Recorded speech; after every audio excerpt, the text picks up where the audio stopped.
In this effort, the committee has modernized and reduced yearly costs to the taxpayers of Ashland.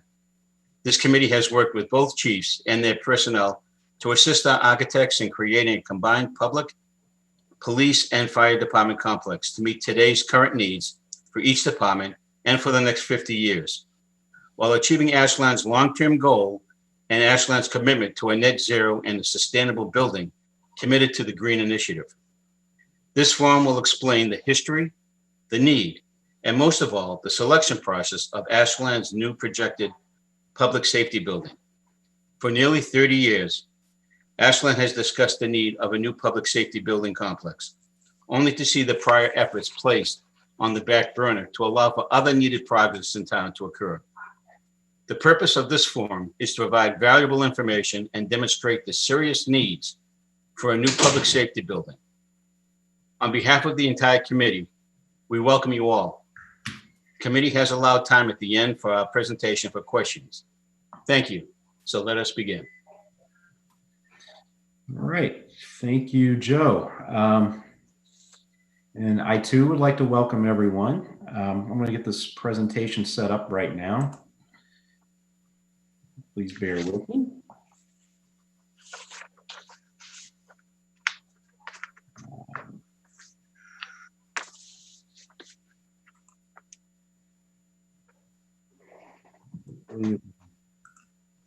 There we go.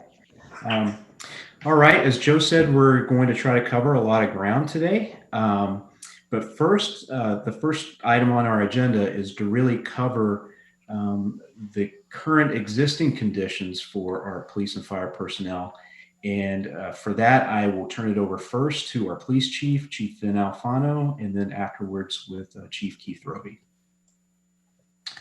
So, Chief Alfano, you're on.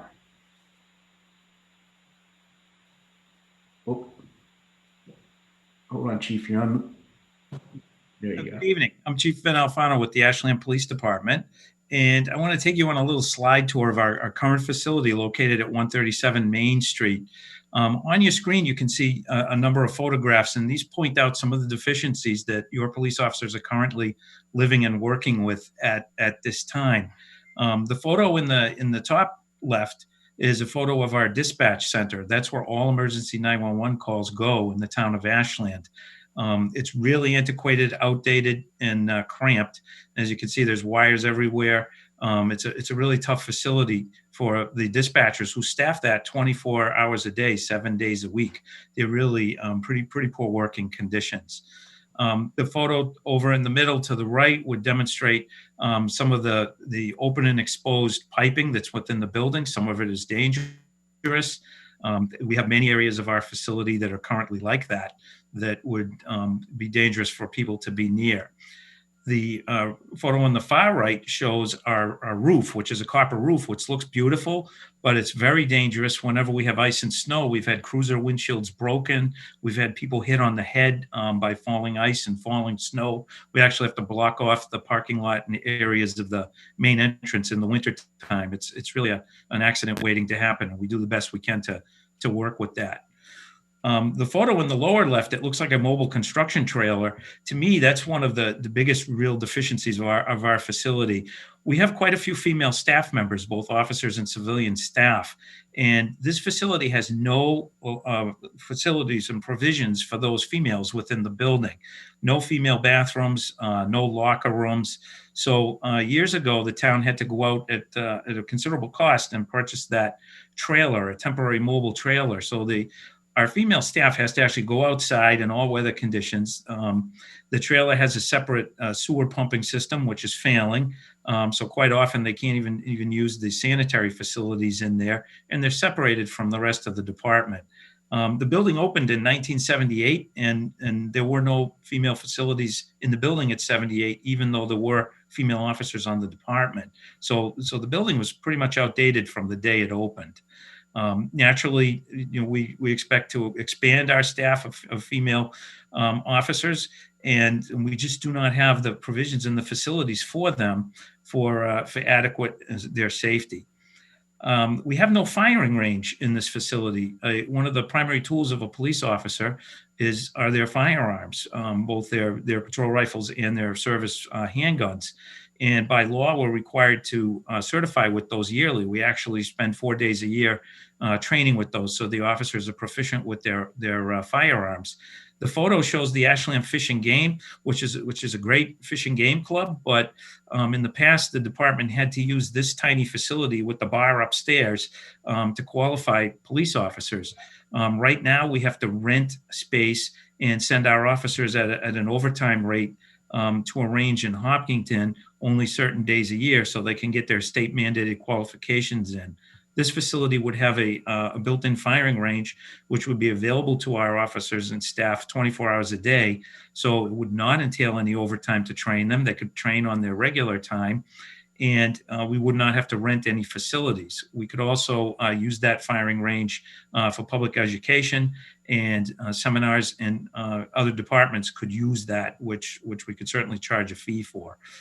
On the far right, you can see our booking area. Very, very dangerous area. When I first came here as chief, I cringed when I saw that. You see on the wall, there's a handcuff bolted into the wall. That handcuff is where any prisoner, no matter what they did, is handcuffed, and they clearly can reach the officers over at the booking desk. They've done it. They've hit officers with phones and computers. It's not really a humane condition to be chained to that wall like that. The newer booking areas, you're not held in custody like that. You notice in the forefront a large metal blue filing cabinet with very sharp corners. That's bolted into the wall. We've had people injured by the sharp corners. The entire prisoner handling method and setup in the station is very poor. Our jail cells are not adequate. Our female prison cells have evidence storage lockers located right outside them. It's not safe for the officers, and it's not safe for the prisoners. And we're trying to become an accredited department, which really helps the town. It helps the officers, and we can never achieve accreditation with the current prisoner handling facilities we have in this building. It's really the safety of the officers is paramount, I think, in all of our eyes, and this facility just is not adequate for that. If you look, we had to buy a shipping container to store our UTV, all-terrain vehicle, which we use on a regular basis to rescue people out in the parks for search and rescue. We use it for the marathon. We don't even have a place in our garage to put it, so we had to buy a steel shipping container. As you look through some of the other photos, the theme is all the same: overcrowded, exposed wiring. The picture in the lower left is our records and evidence storage area up in the attic. It doesn't even have a ventilation system, so officers can't even work up there on the record systems. And again, moving through the photos, you can again see the crowded conditions. The photo on the far right shows our Sally Port area, which we can't even fit the cruisers in it because we have to keep the motorcycles in there. We have evidence in there. We have our mountain bike and patrol bikes in there. We can barely fit a cruiser in there. And the Sally Port, again, is a critical part of our prisoner handling system. So, and as far as energy management, the station is extremely inefficient. There's a lot of energy wasted. There's a lot of cost wasted because the facility is it's not properly insulated. The heating systems are just poor. All right. Thank you, Chief Alfano. Before we move on to Chief Roby, I just want to let everybody know that we're obviously going through a significant weather event all across the state. So if we do lose power, I would encourage you to try to jump back on. Hopefully we will not, but just in case we do, try to get back on again. And the other thing I neglected to mention at the outset is I'm going to ask everybody to hold their questions until the end of the presentation. And that way we can go through this seamlessly and with a bit of a flow, and we should have plenty of time for questions afterwards. So Chief Roby, if you would like to move through the existing conditions of the fire department. All right, this first round of slides is where we are today. On your left is the Station 1 down on Main Street. It was built in 1928. It was refurbed in 1992. Biggest concerns there is we're outgrown. Our apparatus is too big for the bays. As you can see, the apparatus there trying to back in, there's just inches to clear to get in. We cannot put all our apparatus in there. The tower truck will not fit due to height restrictions. Other concerns are it's got a ramp on the front, so that limits when we have a truck made, we have to get it custom so it doesn't go as high as a normal truck. So when the back comes in, it doesn't hit the ceiling. The station itself's had flooding issues in the past. Currently, it's restricted by the railroad. We pull out of the station, go to take a right to go to a majority of the town, and the railroad tracks are right there, causing us to have to go down Concord Street over the bridge, the front Fountain Street Bridge. The other station on the bottom right is our Cedar Street station. That is actually where our administration is, our fire prevention is. That was a station built in 1988, was actually donated. Really wasn't built to be a primary fire station at that time, but it is our administrative building at this time. Stores more of our apparatus. It has 6 bays at it, but we still have to store some of the apparatus outside. So it really lacks office space. Since it wasn't designed, we've kind of cut it up a little bit more to try to build things into it. It lacks storage space, which has become very evident during the COVID situation. If I could pan into my office here, you would see all the COVID supplies are all stored in my office right on the other side of my desk right now because we have no other place to put it. We don't want to put it outside in our storage bin because it'll get affected by the weather. If we want to go on to the next slide. So this shows some of the concerns, and we find it in both stations. The top left is where we store our gear. We have lockers built around the fire apparatus itself, so it's very limited to put your gear on and to open the door. If you open the door of that apparatus, you will hit the walls, usually the storage area. I'll show you on a further slide, that all your protective gear is really supposed to be stored outside of the garage now, so it's not exposed to exhaust and everything. The second picture shows you that we have to store equipment in between the trucks. That's showing you a pump that we have available, and it sits right between the trucks. So when we back in, the other thing is a mop bucket. You'll see it's stored. It's right in between, often obstructing guys getting in and out the trucks. Third picture over is our tower truck. What we're showing you there is the height. It's a little hard to see from that angle, but there's only inches above that bucket to clear. When we actually bought that truck, they had to modify the door to come up a foot higher than the other doors. Also, they had to take the existing pipe and electrical that was on the ceiling and move it all to fit that truck in. So that was maxed out. Bottom left is our training room. It kind of looks like a nice room, but it's very restrictive. As you can see, it's got poles, columns in the way. It really wasn't built for the educational purpose, because if you could see the other side of the building, that's the day room. That's where the guys have their time during the day, evenings to sit around. It's the dining table, the lunch table. So we have to convert the room as needed. Again, bottom left is just showing you more gear storage up against an apparatus, showing you the very limited access to get into the trucks. Next one over is just showing you a day room, a bunk room, showing you the restrictions in there. Next one over is our electrical closet. That closet is our 911. That's where all our 911 phone lines go in. That's where all our communications go in, our radios. That's our IT closet. As you can see, we've definitely overgrown that room.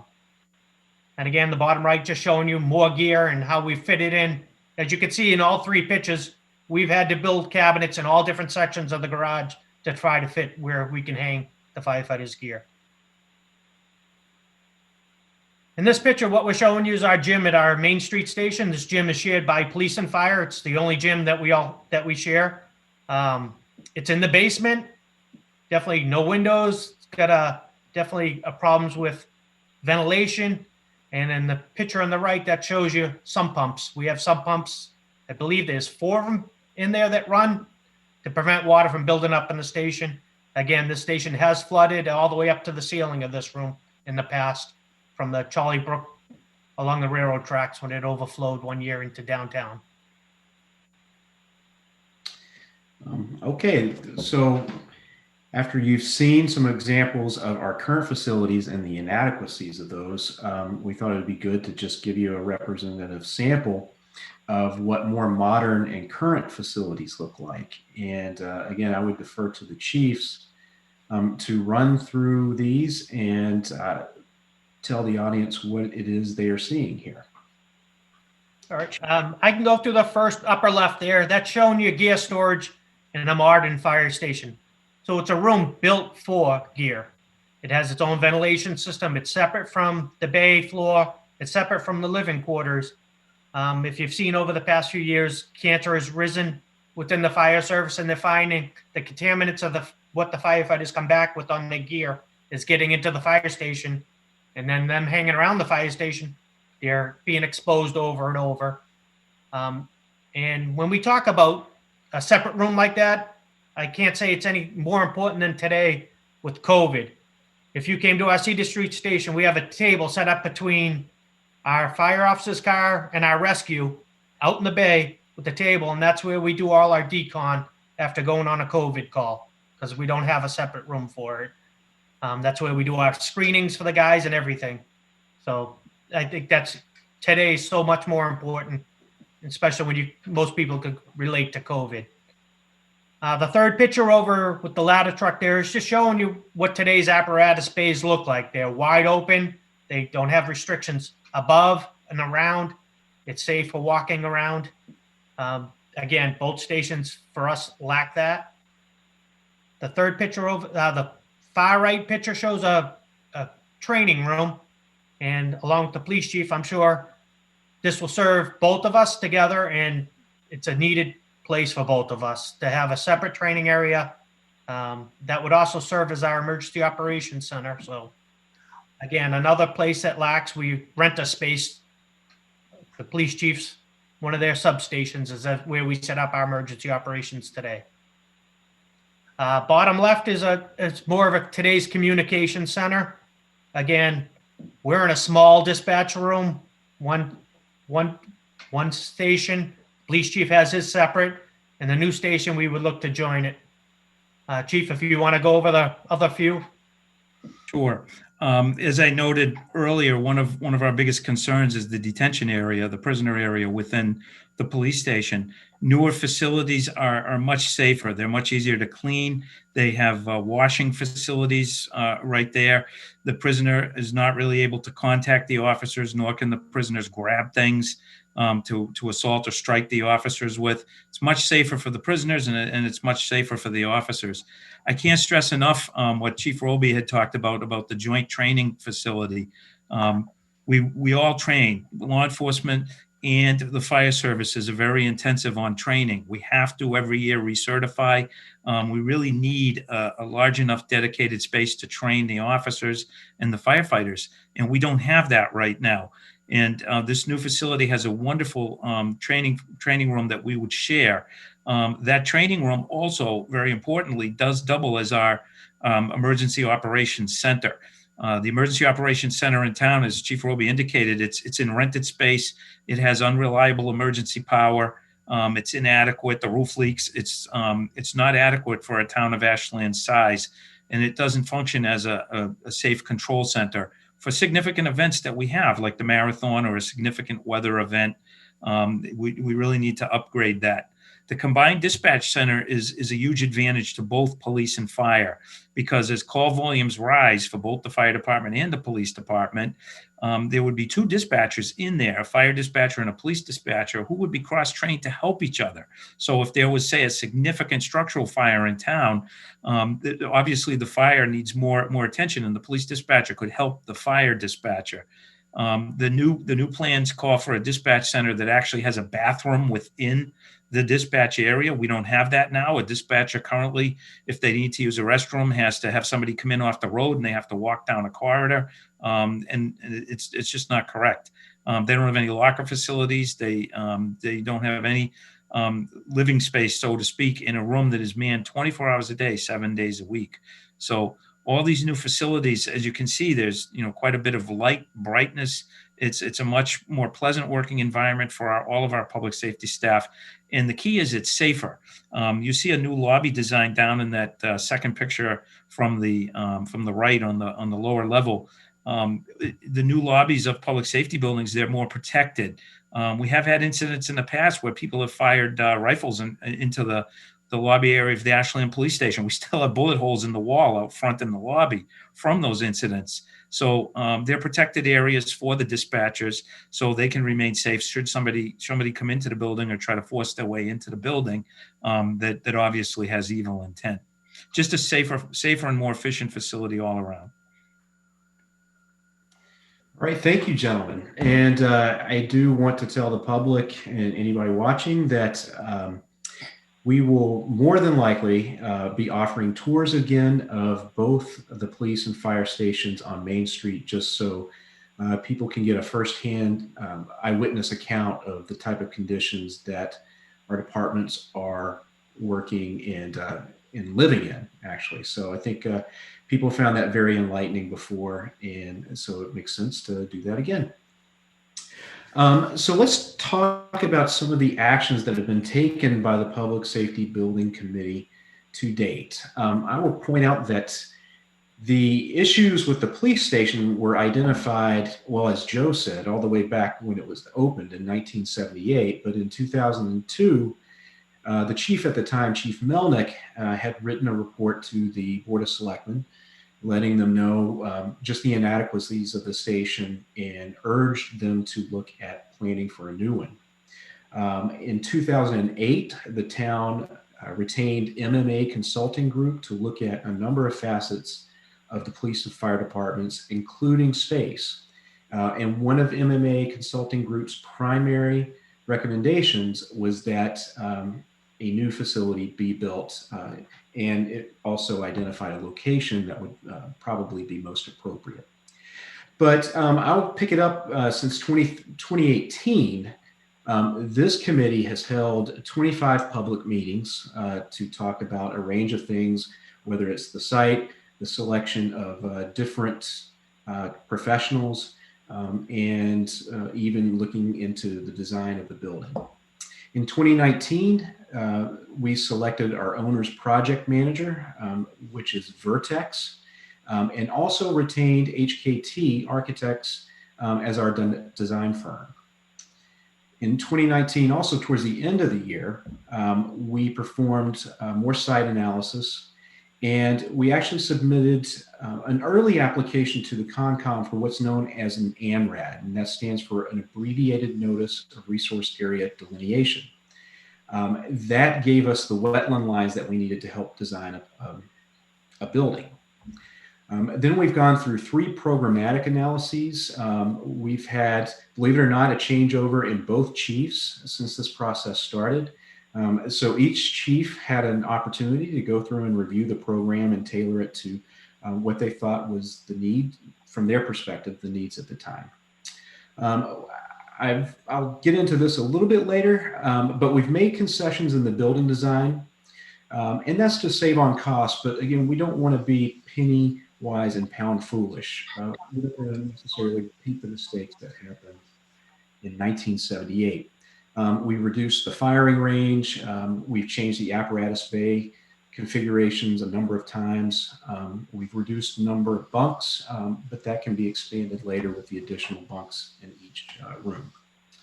And so most recently, we've been going through what's known as the schematic design. That's the early phase where we start putting the nuts and bolts together and start getting a true feel of what this building is going to look like, and probably most importantly, what it's going to cost. And then we've also gone through the HVAC system and looked at a number of sustainability features. That was also part of the schematic design as well. And so we've gone with a geothermal system and additional roof insulation. We'll cover these a little bit in more detail later. Okay, I will start with the site, move on to the site selection.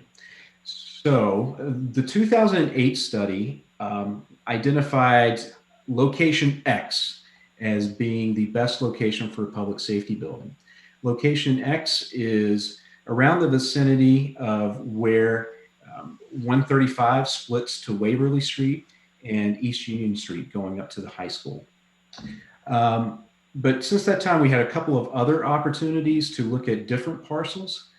We reviewed several sites. We narrowed them down to two, one being 12 to 15 East Union Street, the other being the MBTA access road and a site off that. After we've done a number of quantitative analyses, 12 to 15 East Union Street was deemed the best site.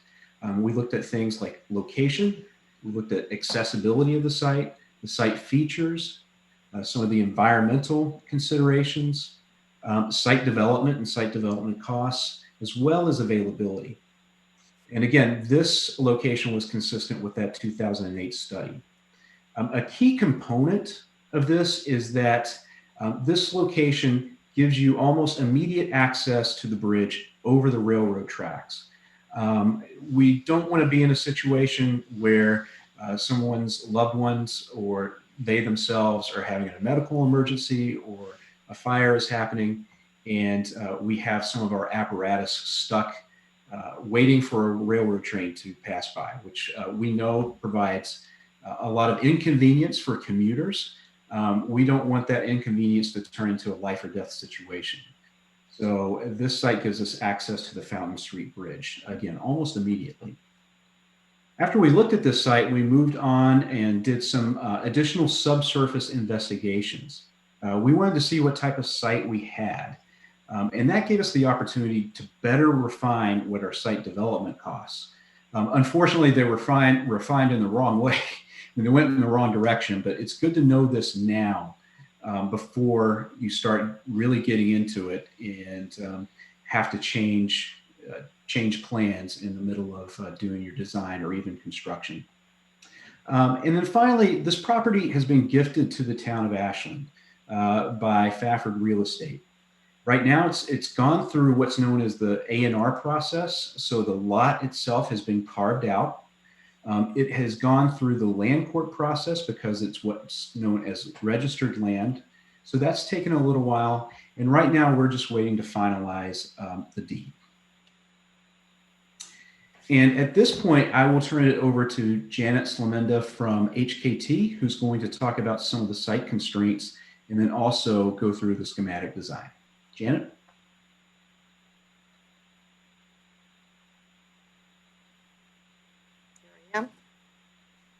Hi, Janet Slamenda from HKT Architects. I'm going to talk to you a little bit about the constraints of the site originally. This is the large line that represents the overall site, and we were gifted, or the town was gifted, what is shown in the blue line, which is the property line. And so that was the piece of land that we had to work with.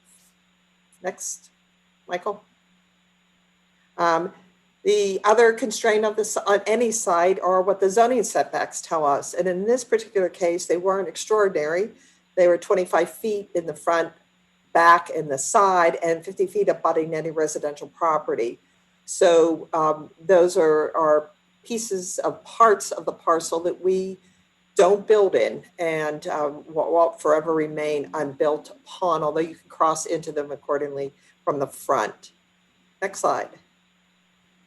The topography is an important part of this project. As you can see from the red dotted lines, this project has a site that grade changes 35 feet across the property, and it rises to the east, which is essentially in the rear right part of the site, and the grade goes from 188 to 223. And this becomes significant later on, you'll see, as we deal with the placement of the building. The next problem on this site are wetlands, and there are some wetlands that we had to tackle and deal with. We met early, those were flagged, and the process continued. And what we decided, next slide, is that we would replicate about 5,000 square feet of that wetlands off-site so that we would have better use of the property for the development. That process of offsite replication is being studied right now by our civil engineers. The next thing was the geotechnical investigations. Michael talked a little bit about finding what we found. For those of you who live in Ashland, you know there is issues bedrock on throughout the town, and each one of those red dots represents a probe to determine exactly where that bedrock was, as best we can tell. And all of that information went to our engineers, structural, geotechnical, and civil engineers, to help us determine where the building could best be placed, what the appropriate elevation was, and then most importantly, to develop an appropriate estimate of what it will cost to remove any of that rock that needs to happen on the project as we move forward. The last piece of analysis was the traffic analysis, and we have our traffic engineer available tonight, Amy Archer. She'll be able to talk a bit, but obviously we're entering and exiting this site between East Union and West Union and Waverly. It's a complicated intersection. There is traffic, so that we had a lot to look at as far as the site went. So we take all of those issues, we have put them together. The next slide, it gets a little bit closer to the site, and you can see essentially what is in white is what we have to work with. And within that white, you can see there are wetlands, there are geotechnical issues to deal with, and site to work through from an elevation change. Okay, Michael, next. The proposed site plan as it exists right now shows the building as it sits on the site. Can you see my cursor moving around here, Michael? I cannot. You cannot. Okay, I'll give up on that. I can try There are two entries off of Union Street. The one on the left, which is the one on the west side of the site, there you go, is the public entry. And that's where all the staff will enter as well. And that goes to all the parking, and it goes up site to the rear where there will be additional parking only for staff, cruisers, administration vehicles, anything back there. Also in the back there where Michael's using the cursor, you'll see a lean-to kind of garage space that covers some vehicles. And the shooting range is on the right side, tucked in between the edge of the property right there. There's also an exit from the building up there. So it's going to be a busy part of the site, but it'll all be geared towards the staff, the police, and the fire department. So you'll enter the site at the very beginning where the red arrows are, come in. There is a significant change in grade there, so we'll be bringing you up by way of ramps and slopes and stairs where you enter the first floor. And there are 3 stories to this building in that portion, and 1 story where the apparatus bays are.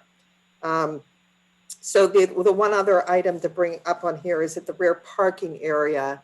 There may be some alterations to the parking in the rear depending on the final access easement agreement with the owners of the adjacent property. So that's still a little bit in flux. It won't greatly change the parking back there, and the civil engineers are thinking about how to reconstruct that area if we need to make any kind of adjustments. Next slide. So we've made concessions in the building design to save on costs, but we really believe that everything we did to modify, to work with the site, will allow this building to continue to function very well for the next 50 plus years. When we do programming for our police and fire station, we aren't looking at what they need in 2020. We're not looking for what they might need in 2022 when they open. We're looking at what they're going to need in 2040, 2050, and beyond. So it's programming and design is forward thinking and planning. We did we reduced the kind of the shooting firing range that we're proposing. It doesn't have all the bells and whistles. It's a 2-lane firing range. It's prefabricated. It'll be brought onto the site as an element and dropped in place. There's a 3-story building instead of the original 2-story building with a full basement. We worked really hard to get the footprint of the building as small as possible to work with the site. We rearranged, as Michael mentioned, the apparatus bay configuration multiple times in order to achieve goals. At one time, we were looking at a 2-level apparatus bay that had rear-facing trucks that would come down through that parking lot and out. And that was, it was really decided that that wasn't the best way to go. We were able to accommodate all the vehicles that the fire department needed by rearranging vehicles and by looking at how they were placed on the site. And from a sustainability point of view, we wanted to make sure that even though this building won't be LEED because it is going to be a bit cost prohibitive to buy credits rather than naturally get them, we are still incorporating a tremendous amount of sustainability features into the project. So I'm going to walk you through the next slide, please, the plans a little bit. And I'm going to, the color coding really will help you a lot. Obviously, red is fire. Anything that's blue is related to the police, and anything in the tan color is a shared or a public kind of a space or a mechanical space. So where the yellow dot triangle is, that's the main entry for the public. And the public will come in. The first block you see is a vestibule that will also be a safe haven. So nowadays in public safety facilities, there is an element of being able to protect someone as soon as they enter the building. So that's a very, very first space right there.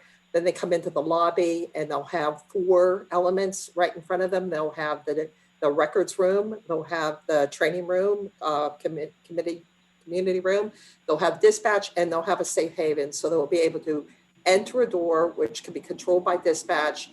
They can use that space, and that door opens on the other side into the police department. So if someone is feeling concerned about their welfare, there are places for them to go immediately and be safe.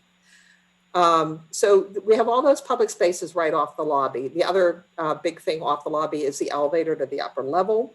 Because we made the footprint so small, there are 3 levels here.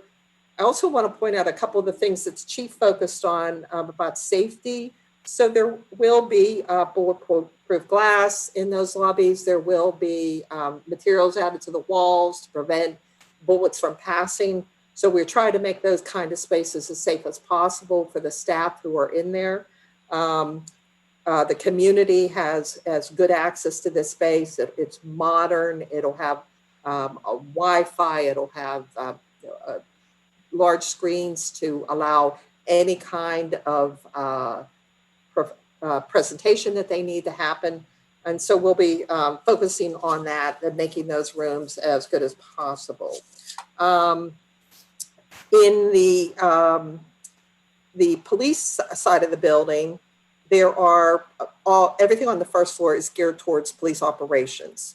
So there are rooms that the officers who are working day to day will use. There are evidence rooms on the first floor. So when an officer, the chain of custody is well documented, so that when an officer brings in some evidence, that there's a clear way of them coming in, putting it into appropriate packaging and storing it appropriately so that the evidence officer can use that product. From the point of view of the Sally Port, what the chief pointed out in your Sally Port is your Sally Port functions as a catch-all space. It stores everything that the town needs for the police department that's moving on wheels in that one space. In this proposed plan, we have 3 spaces. One that's truly going to act as a Sally Port, where there will be nothing in it except for the vehicle that comes in that brings in somebody that's been detained. The other 2 will support all those other pieces the chief talked about, the other equipment, bicycles, evidence storage, all those pieces. So it's a very modern way to look at it. As prisoners are processed, it's all about safety, getting that officer and the prisoner safely into the booking area, and then from booking into the cell block areas. So there's a planned approach. We've been working with the chief to fine tune how he thinks best to process a prisoner. So that's the operations. From the apparatus side of the building, it's all about getting the fire trucks organized and safely out of the building and onto the rest of the site. The back rooms all support the fire department. The building, the spaces on the far left are all those gear rooms that Chief Roby spoke about, where you separate the gear from the fumes. and then all kind of other support spaces, oxygen storage, medical equipment, regular products that support everyday fire operations. So that's the main floor, and that is really the heart and soul of a fire and police department, is all of these operation spaces. Okay, so the second floor is what supports the people that work there. The blue, again, are police operations support areas. They're primarily locker rooms and areas where they keep their day-to-day belongings that go into their patrol vehicles with them. The rosy color space are all dormitories and living quarters for the fire department, and then everything in gold represents systems for the building and a shared training exercise room. So those spaces are on the upper level. The fire department will use the stair to go down onto the level of the apparatus. There's a stair on the police side as well. You can also see on that there is a proposed green roof right off of the fire department living quarters.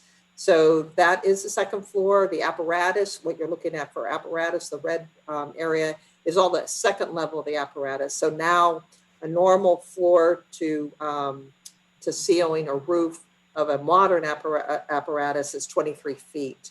And so you have plenty of opportunity for the firefighters to get up on top of those, move on top of those trucks, to work on them, to fix equipment and get up that way.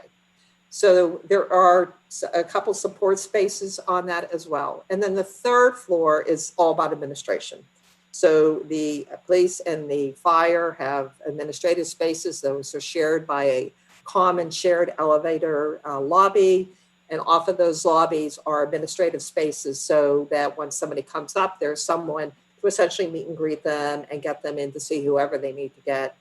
You can see there a green roof, and then the largest of the roofs over the apparatus is going to be a solar ready roof. So it's going to be planned to have solar in the future.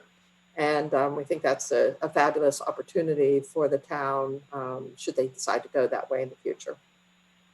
So that's the plan. This is what the building looks like right now. So you're looking at the north elevation is from Union Street. On the left are all the apparatus bays. Those are bifold doors, the fast acting bifold doors that a lot of fire stations are going to now rather than the overhead doors. Faster acting, less cumbersome to deal with. We're providing a light glazing above those and clear story in the back, so that bringing as much natural light into that space as possible. And then you have a 3-story building on the right, which is operations on the first floor, living on the second floor, and administration on the third floor. Materials are masonry at the base, standing seam siding, and then the gold color right now is fiber cement product. And you can see the classic clock located right over the entry. We've learned a lot about the clock since we've been working in the town for a couple of years, and there it is, and it'll be prominent, and we're still working on the design of it, but that's what it looks like right now. What you can see on the east elevation, what I'm pointing out to you is the topography. You can see that grade change as the site moves up the hill. And you can see from the apparatus, though, what looks like a really huge might be a rather big apparatus on the front. By the time you get to the side, you can see how much smaller it is as you walk around the site. So that's the north and east, and then the next slide of the south and west elevation. So now you're back at the back of the site. At the top of the site, you can see it looks like a 1-story building at this point. The rear entries from the second floor where the firefighters are living, the 3-story administration operations portion of the building. And then the bottom one is what you're looking at as you're beginning to drive up the hill. Those 3 overhead doors that you see are the sally port and the other bays for the police department. So you have the bays in the front, all heading out of the Union, and then the police department are heading with our local and inside the site itself. So those are the elevations. That's where we are right now. We are in the process. These are some 3D renderings. Working with the committee, I can't remember how many we presented, 6 maybe at one point. There was a lot of robust discussion. People really describing what they felt about each elevation that we presented or each form. And this was the consensus design that everybody was happy and continues to, as we hope, to be happy with it. We are still in the process of fine-tuning materials and details. And this is a view looking eastbound from the side, and you get the biggest sense of the 3-story scheme. Michael, that's it for me. I'm going to turn this over to Amy Archer, if you don't mind, and Lindsay McAmer, who are from Park Corporation, who are my consultants for Park Corporation and my consultants for civil, structural, geotechnical, and traffic on this project. Thank you, Janet.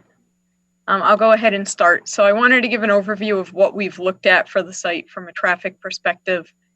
We've been working hand in hand with the town as well as the fire department, who are aware of the current traffic conditions along Union and Waverly, the traffic coming to and from the high school just to the east, as well as the function of the signals along that Route 135. So we wanted to make sure that we were, as Janet mentioned, for the building itself, not only looking at what are the current conditions along the roadway, but how do we expect volumes potentially to inflate in the future as population in the area inflates, and how do we need to accommodate this site being added to the intersection. So part of what Janet's already talked through has been incorporated into the site. We recommended that the fire apparatus driveway be the one that comes out directly into the intersection, providing them the ability to go in any direction without being stuck in a queue or getting trapped behind other vehicles on the roadway, and that the primary driveway or the full service public access driveway be as far on the west of the site as possible to provide the ability for people to pull in and out with minimal interference with the queue for the traffic signal. So the main thing we wanted to talk about tonight was in analyzing the intersection as it is today, there's quite a bit of backup along Union Street in the morning, particularly with trips to and from the high school in combination with the commuter traffic. And it's actually nearly a 50-50 split of the people that are coming along Union and trying to continue on Waverly versus the people coming up Union and trying to get onto East Union. So today, there's a very small kind of pocket right turn lane right at the stop bar that allows some people to bypass the through queue and make that right onto East Union, but the signalization doesn't actually allow that. The Union approach has a full red. So we were trying to accommodate with the reconstruction of this site is, could we widen the curb line just a little bit on the edge of the property here and shift the center line of Union Waverly, because it widens out and has quite a wide lane coming down Waverly onto Union, make that a more consistent lane width, and give the additional space to the development of an actual second lane on Union that can make that right onto East Union more freely. So we looked at that. That's what's shown here in the image at the bottom. You end up with, like I said, a consistent lane width coming from Waverly onto Union. You end up with 2 side-by-side 11-foot lanes. We would develop that additional lane to the east of the general driveway for the site because we don't want 2 lanes stacking in front of that driveway. We want just 1 lane passing, and then the ability to stack is 2 lanes. And that really gives traffic heading towards East Union the ability to flow more freely. We've ran analysis for how that will function. It showed considerable improvement in what's called level of service, which is essentially almost like a school scale from A to F. The current volumes and operations are a level of service E on that approach, and we could bring them up to a C. So it provides quite a bit of improvement for that movement and also alleviates some of the delay that people experience coming out of East Union onto Union or Waverly. So I think that's a summary of how it will function from a traffic perspective. And then there may be concern about what impact that has along the roadway or within the site. So if you can see here right along the edge of the road, there's almost kind of a bump out in the way the curb is today, where essentially, yes, thank you. Yep, you've got that pointed at the right spot. We're essentially just removing that bump out. And from an architectural perspective, we had already chosen to have the sidewalk kind of shift back from the curb line and provide it its own space through the site. So we're not adjusting at all where we intended the pedestrian path to be. And then there is one utility pole within that stretch that may be relocated, but we were already moving poles in that line. So typically, if you're already hitting a few, the addition of an extra isn't much of a change. We don't have any impacts to any of the other utilities within the roadway. Just that one additional utility pole, like I said, that's in line with the ones we're already moving that are associated with the signal that are going to be in the fire apparatus driveway. So I think that's an overview from my perspective. Janet or Lindsay, certainly feel free to jump in if you think I forgot anything as far as how that would function or what we've assessed so far. That's good to me. Yep. So relatively minor changes that we're making to the site to accommodate something that's going to give a substantial improvement. Okay. Thank you, Amy and Lindsay. So I'll move on to some of the sustainability efforts. You know, we always talk consistently about being a green community and what that means. And I think we've picked some of the low-hanging fruit, to borrow a too often used phrase. But so now we're looking at, you know, bigger ticket items that have a bigger impact on our greenhouse gas emissions and our desire to be more sustainable. As mentioned before, LEED certification is highly unlikely. The site has some constraints on it. You would end up having to buy credits to be LEED certified. We felt that money could be better used in operations and things like the geothermal system. We did evaluate a number of sustainability options. We started very, very broad, narrowed it down. Ultimately, we were given a menu of different options that we could implement or incorporate into the building.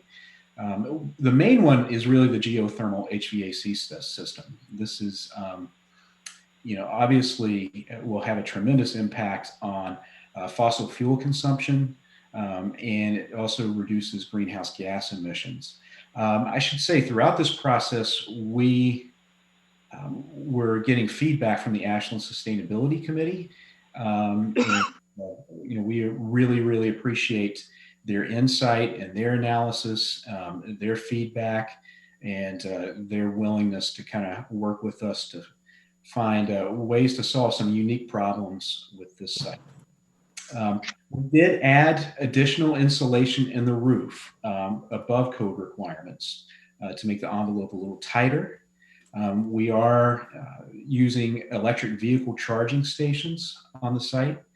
We've incorporated low flow plumbing fixtures throughout the building. And then finally, Janet mentioned this, although we're not putting solar panels on the roof right now, we are going to design it and essentially pre-wire it to support future solar panels if and when we choose. And that gives us, there's a number of different ways you can incorporate solar panels on your project, not just physically, but you know, mechanically, whether it's through a PPA agreement with another company who goes in and installs them and owns the equipment, or whether we buy the equipment and install it.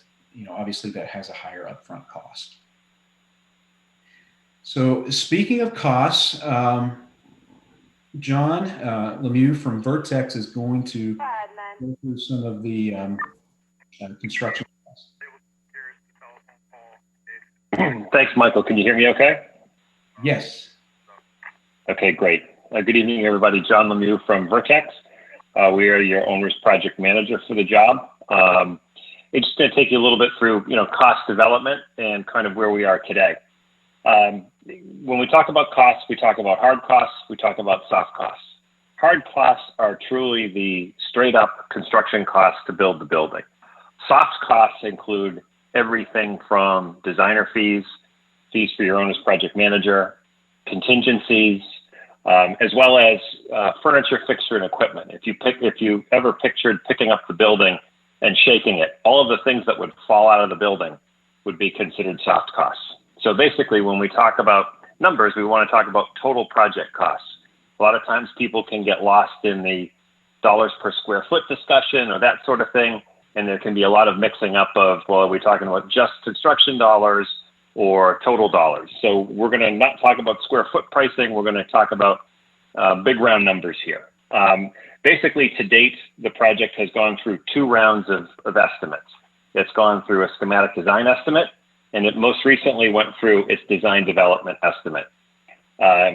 Between schematic and DD, design development, there was a lot of back and forth, as Michael alluded to, where we talked about basically the base of the base project and then some other items to augment the building.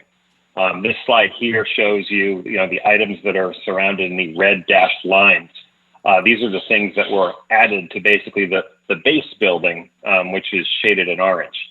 We added the shooting range, the geothermal that he mentioned, as well as the 3, we call them LEED net zero, but basically they are sustainability items.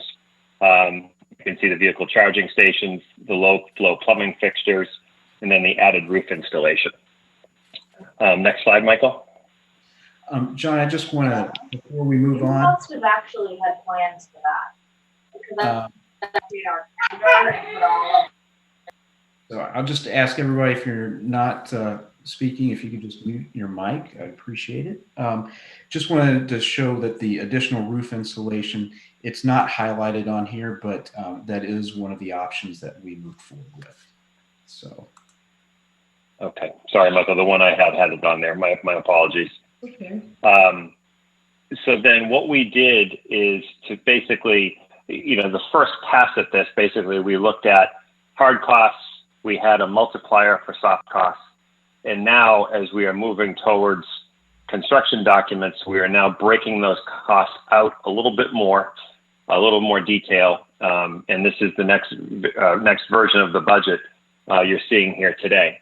So those construction hard costs are broken down into construction, and then design and administration costs, FF&E, technology, and other soft costs. This category includes everything from from desks, chairs, tables, dispatch equipment, security systems, station alerting, all of the systems that don't get installed directly by the contractor, but all of the things that we need for a complete building. Also, too, we have a couple of contingencies. And again, a word about contingencies. We would never recommend building a building without some extra money on the side for just in case. So basically, contingencies mean if we don't spend it, we don't spend it. It's not money that goes to the contractor. So that's very important. Also, a note about the construction dollars. The estimator's goal when giving us numbers is to give us the bid number that would be roughly in the middle of the pack. So it's our sincere hope that this construction number showing here comes in lower. As an example, we just opened bids on a small fire station project in Tewksbury. That's for their headquarters. The fire station had been estimated at about $13.5 million. On bid day, the bids opened at about $12.5 million. About $1 million of savings, about 8%. I can't sit here and guarantee 8%, but I can, certainly say that what we're seeing in the marketplace right now is a little bit of softening.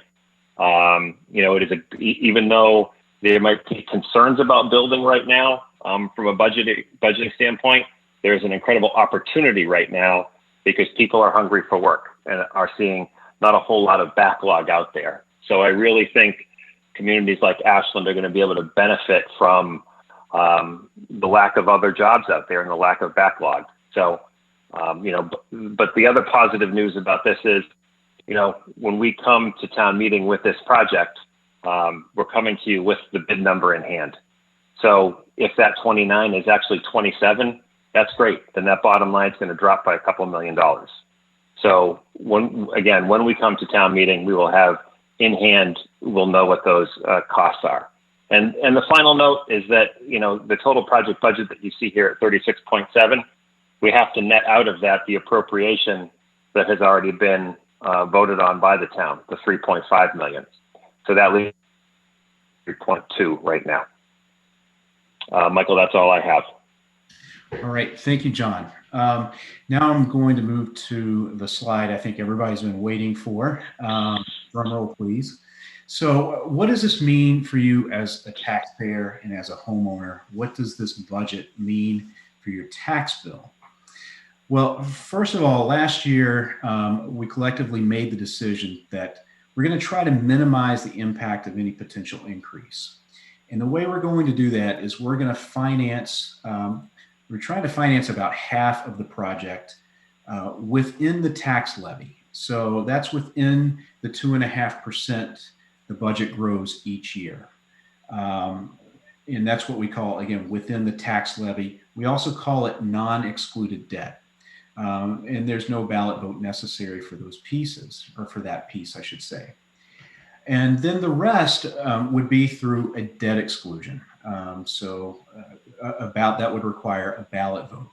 Now, a debt exclusion is the money that you would pay on top of, or what a community would pay on top of the 2.5% increase that occurs annually. And that's the quote unquote tax increase. If you look at that excluded debt portion, it comes out to $147 for the average home. And that average is based on all residential properties in Massachusetts, or excuse me, in Ashland. We've gone with that as opposed to the single family home, simply because so much of our housing stock is condos. So what you'll see here is in this graph, the light blue is the amount of your tax bill that goes to existing debt service that's excluded. Hopefully everybody can follow along with that. So roughly it's a little, about 4% of your tax bill now goes to debt excluded projects. So things, those are previous debt exclusions like town hall, the high school, the library, and the community center. The dark blue here in the graph is the layering on top of that of the debt excluded portion of the public safety building. Again, that comes out to $147 for the average home. You see a large spike that happens in 22 and 23. But then in 24, what starts happening is the debt exclusions that were authorized, 19, 20 years ago. Again, things like town hall, the high school, the library renovation and building of the community center, that does what we call fall off. So those are paid off. And so what happens is it brings that total amount that people are paying for debt excluded projects underneath what they're paying for right now in terms of debt excluded projects. The other thing we've really tried to keep in mind and be cognizant of is we're moving two building projects forward together. The Mendez School is also going down a concurrent path with us. And, we on the Public Safety Building Committee, I think the Select Board, and I think the school committee, and everybody agrees that, really to achieve the goals of this community, both projects are going to need to happen. So we've tried to, structure this also, the public safety building, we've tried to structure it in a way that leaves some capacity for that new Mendez School. And then other important considerations, these are things that don't necessarily show up, in schematic designs and presentations and budgets. So there will be cost savings from vacating multiple inadequate buildings, cost savings in utilities, cost savings in maintenance. Rent for 91 Main Street, which is where some of our police operations happen. That in itself is almost $30,000 annually. With a new building, we eliminate that. So that is money that we can, distribute towards other operations or put towards the cost of this building. As the chief mentioned before, Chief Alfano, accreditation is going to be very important for communities moving forward, especially community police departments. We will not be able to achieve accreditation with the current buildings that we have. It is impossible. There's no way that you can physically address some of the things that are required under accreditation. Some of the other stuff that people don't necessarily think about, because it's not there front and center, is if we consolidate and move to this joint public safety building, it makes available 2 prime downtown locations for redevelopment. The fire station, it's certainly historical. The police station, it's certainly not historical. I think it's just old. There's a big difference between old and historic. And so that gives us the opportunity to reimagine the reuse of that fire station. Here's an example. This is in Rapid City. They have Firehouse Brewing Company, but we've certainly seen firehouses be used as art centers, just like our next door neighbor, Framingham, and other amenities that the town could utilize. And then the Cedar Street station would be available for reuse or redevelopment as well. And then finally, we'll just move on to next steps. What are we doing after this? So we'll be doing a third-party estimate of the cost. So we're actually going to get essentially a peer review of these schematic design estimates and the design development estimates. From there, we'll move into what's known as the development of the construction design documents. At that point, we will again receive a third-party estimate, and we'll also get a third estimate as part of that CD project. And again, like I said, we'll do another third-party estimate. From there, we will move into the bidding process. So as John mentioned, what we are trying to do is we would like to go to town meeting with bids in hand for this project. So we know exactly what it's going to cost. And again, hopefully that number comes in lower than what our estimates are saying. But we would like to have that up front when we talk about it at town meeting. Town meeting, we will also be talking, there will also be a vote for the Mendez School as well.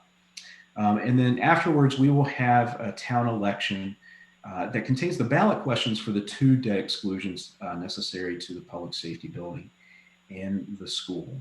And again, I think everybody who has seen our facilities knows that it's really not adequate for this community and the departments that we come to depend on every day, our police and fire departments.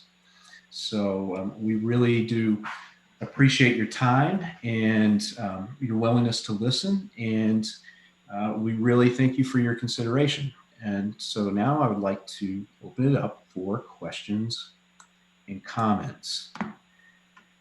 There are a lot of people in this room. I am going to try to manage it. So just if you are a participant in this room and you would like to ask a question, if you go to the participants bar, you have the ability to raise your hand. If you do that, I can call on you and hopefully make a comment or ask a question. Hopefully we'll answer it. So.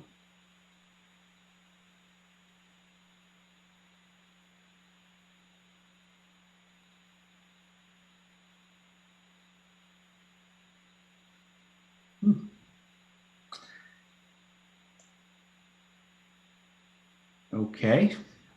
Awkward silence. I'll lead off. if you don't mind. Okay, Joe. Thank Why you. not? Why not? Why not, right? Break the ice. I'll break the ice, which is what I've been chewing on. One of the concerns, or one of the questions that I have, and I appreciate Amy's, Ms. Archer's discussion about the traffic flow, is that because of this pandemic, the school will be having additional buses and buses traveling back and forth to the high school. And I'm not sure, I see Paul in the audience as well, and maybe he can help out with that. But how many additional buses will we see traffic-wise heading towards the high school? And would that become an issue with the traffic pattern in front of that building? Well, Joe, there are no available extra buses. So even if we wanted more buses, we cannot get them. We couldn't get drivers. So we have our 19 buses. Those are the same buses we would have normally. The flow might be a little different. The timing might be a little different as we adjust the schedules. We will probably be moving to a 4 route system instead of the 3 we have right now because of capacities. But still working with the same number of buses. The flow and timing might be slightly different, but not significantly. Okay. So I guess my question would go to Ms. Archer, is that with that new traffic design for that roadway area there, that should be able to handle the amount of buses that have to go back and forth, the same amount of buses, but they'll be heading up there more frequently than. Right. They might hit twice in the peak hour instead of once. Right. So what we analyzed was an inflation over at least a 7-year period. Hopefully any minor increase that may hit now would have been captured in the inflation we anticipated. There may also be less parent trips. It is a little bit hard to approximate traffic in the current condition. We used what was the normal condition and inflated that. If the buses, I'll also say the synchro essentially analyzes a peak 15-minute worst case scenario, even within that hour. So if you don't expect the buses to hit more than once within the same 15-minute period, say they go pick up more kids, they come back again a half hour later, I don't think that would significantly alter what we think the signal is going to be able to accommodate. And as I mentioned, with the improvement of the additional lane, we're anticipating a decent amount of improvement over the current conditions. Thank you. Thanks. Paul, you had a question? Yeah, so first of all, thanks to the committee for a lot of the work. I know how much work you guys put into these types of projects, so I appreciate all the effort of all the committee members. The Fountain Street and West Union Street intersection, is that going to be addressed as part of this project? Because I'll be an ideal location for getting across that bridge, that intersection, you will be render that moot because you will not be able to get past there without trying to somehow clear the intersection. So I know that intersection, we've talked about it before, but has that cost been rolled into this, or is that going to be addressed separately?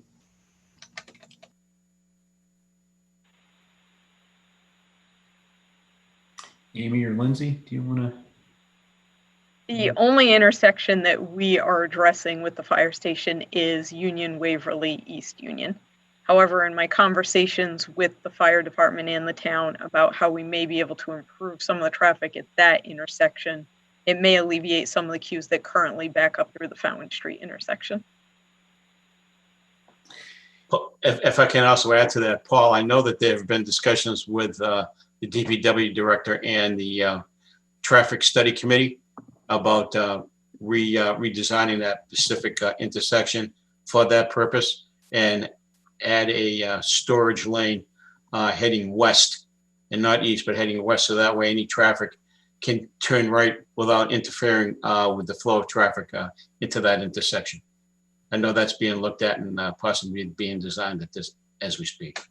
Yeah, so I think as long as the timelines are concurrent, because I'd hate to have a active fire station there and then have that intersection actually make it worse to try to get across that bridge, because they can't go around traffic. You'd actually have to try to clear the queue of traffic, and trying to get the drivers to understand that they're actually supposed to move.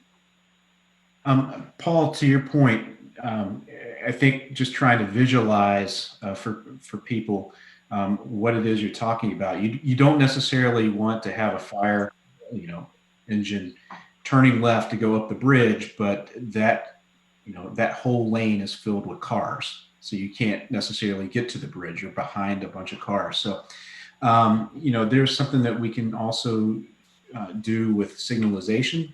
So when the apparatus leaves, it triggers certain signals to hopefully clear that queue and clear that storage that is at the light with 135 and Fountain, and help us get access to the bridge as well. But it's something that we're aware of and we're addressing. Okay. Anybody else?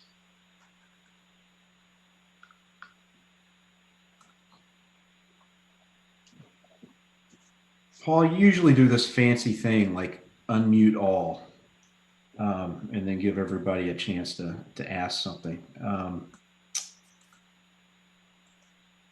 Not necessarily sure I have that option. I can do it, Michael, if you want. Oh, okay. Yeah. Jen saves the day again. Okay. It should work in a second. Maybe not. Huh.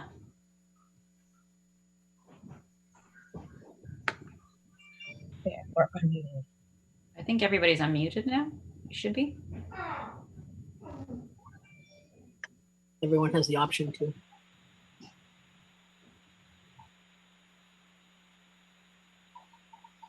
I think they need to unmute themselves. Hi, this is Matt Marshquist.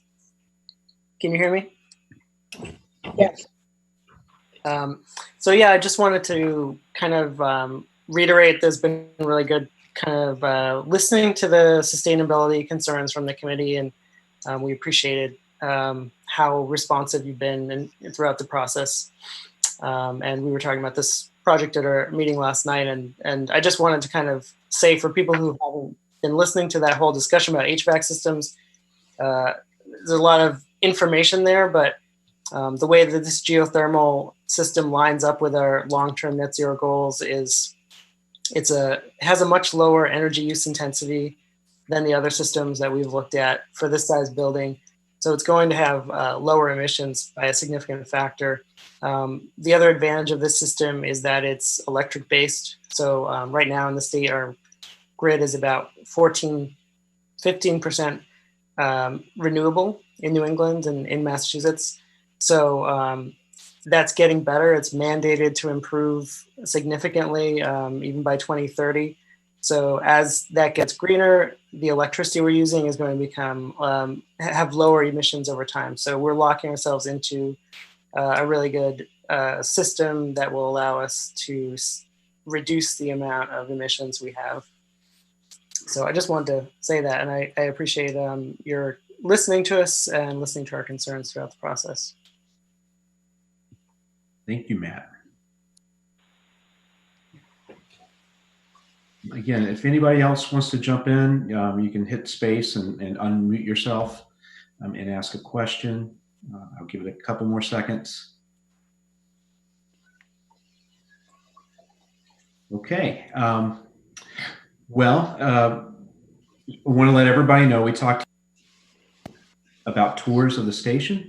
We will also be doing more of these forums. I anticipate three more in addition to the one that we're doing tonight, leading up to town meeting, which is, believe it or not, we'll be talking about the town meeting date tomorrow night at the select board meeting.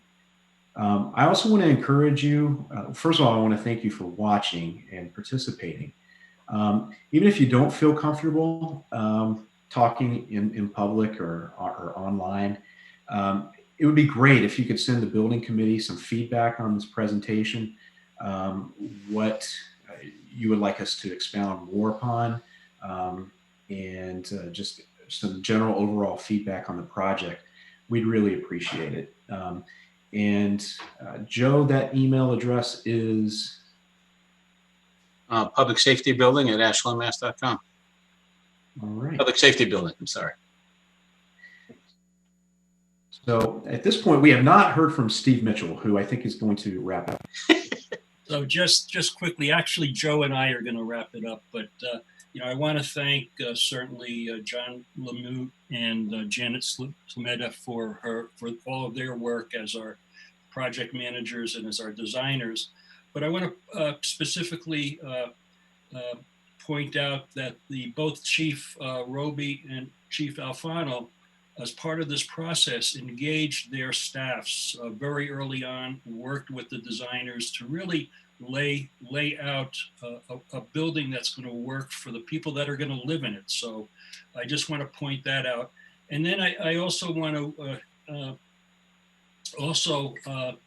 just stress the work that the sustainability did contributed to this building, to the layout. So we appreciate that. As well as the Conservation Commission. Gene Crouch, I see, is on the meeting tonight, and we did a site walk, months ago on a very wet Saturday. The Conservation Commission, a group from the Building Committee, and wetlands consultants as well. So I want to certainly shout out to the Conservation Commission. But it's clear that our facilities are not haven't kept up with the growth of our community. And when you look at the workload, the response load that our departments engage in today, and it includes very few fires, really. But it does include fires. It includes certainly traffic accidents. It includes health emergencies, criminal acts, and now we've got COVID-19. That's part of their response load, and they also are responsible for events that happen in the state parks as well. And the chiefs, at some point, I think it would be good to really lay out some of the statistics that you as first responders are dealing with today, relative to all of the events that go on in Ashland. So, so I guess in closing, thank you for spending time tonight reviewing this. As Michael said, we're going to have more forums. If you haven't visited our facilities directly, our police and fire facilities, encourage you to do so. This is obviously a community need that's been unmet for many years. So on behalf of the committee, thank you, and thank you for your consideration.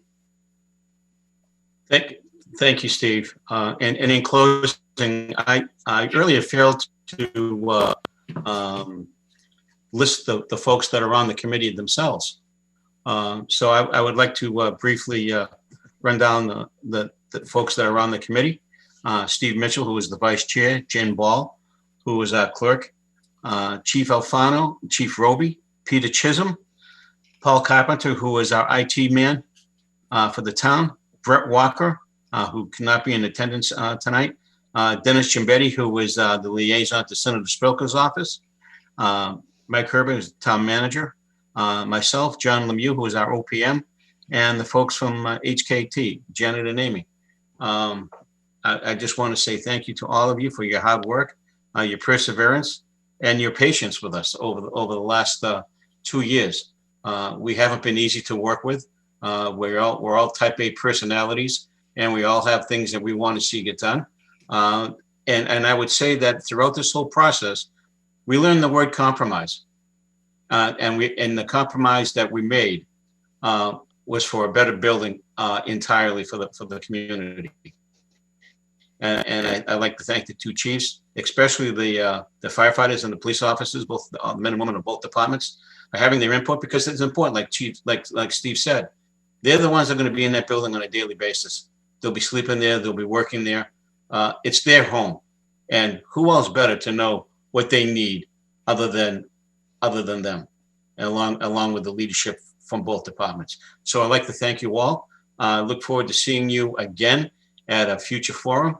And again, if you have any questions with respect to this forum tonight, it's the Public Safety Building at ashlandmass.com, or you can email me directly, jmignani@ashlandmass.com, and I'd be happy to answer any questions and provide them to the committee as well. So thank you. And if there's anybody else, I would say have a great evening and hunker down because it's getting windy out there.